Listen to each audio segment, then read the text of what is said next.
Hi, this is A.J.B from A.J.B Counseling and Psychotherapy, a private practice located in Manhattan. In this video, I'm going to describe Gestalt Psychotherapy, the goals of Gestalt Psychotherapy, and give you an idea of what Gestalt Psychotherapy looks like in practice. The best way that I can describe Gestalt Psychotherapy's goals would be to say that it aims to free you. It aims to free you from self-judgment, from the stuck ways that you're thinking and behaving.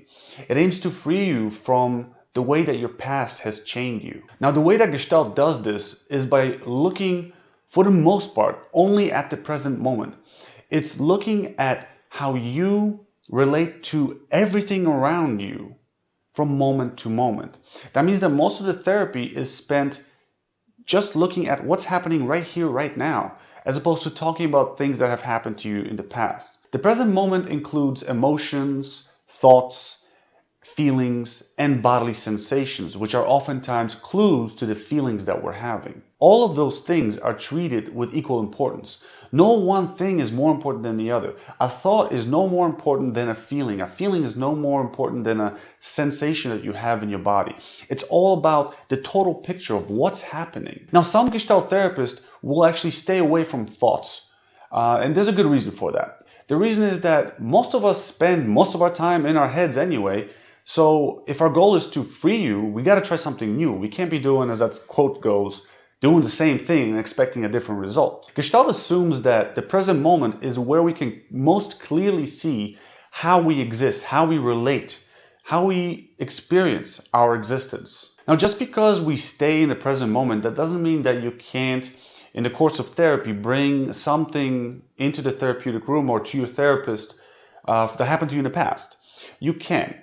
But the way it's going to be handled is going to be a little different than in some other theories. In Gestalt, your therapist might ask you to retell those events in the present tense, as though they are happening right now. In other cases, they might pick out the most salient individual from that story and ask you to bring him or her into this room. This is the intervention that Gestalt is most well known for, and it's called chair work. It's when we take an individual and place them in that chair. Now, I say place them as though I'm actually doing it, or we're actually doing it.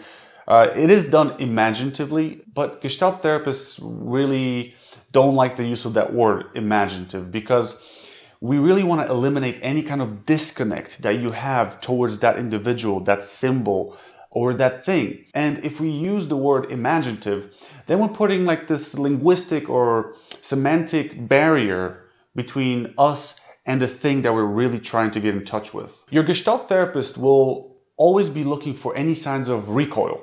The reason for that is that recoiling from something tends to be a sign that maybe we've stumbled upon something that you're trying to disown, something that you haven't fully accepted about yourself. If you and your therapist do come across something like this in your therapy, most often your therapist will try to pause it right there in order to inspect what just happened. So let me give you guys a very specific example. This example is going to be very simple and it's very common, so it's very clear to see how Gestalt functions. So let's say you're in therapy and one day your therapist gives you a compliment. Compliments, this is one of those things that many of us struggle accepting. And your therapist notices that you recoil from it. Now, the way they might notice that is perhaps you change the topic really quickly. In that case, your therapist will likely pause the situation right there in order to inspect what just happened. Your therapist will want to take a closer look at the process of recoiling or the process of escaping. At this point, your therapist might ask you to, for example, see what it's like to pay attention to the feelings brought up by the compliment and then consciously engage in your escape mechanism. So that might be you looking at what you feel like when the compliment is given and then consciously changing the topic the same way that you did in the first place. So a lot of this could be done very mechanically, very scripted in a sense. The whole point of doing this is to notice how things change for you moment to moment, second by second, microsecond by microsecond. As you do this back and forth, observing your feelings brought on by the compliment and escaping consciously, you might start noticing that there are judgments there. There are judgments that are driving your recoil action. If, let's say, there are judgments there, your therapist might then start working on something called corrective experience.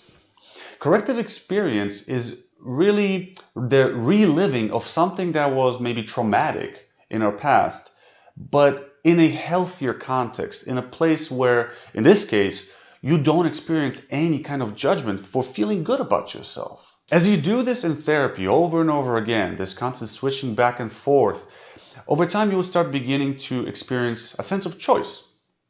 I can either stay with the positive feelings as long as I want, or I can escape. In other words, you will begin to experience freedom.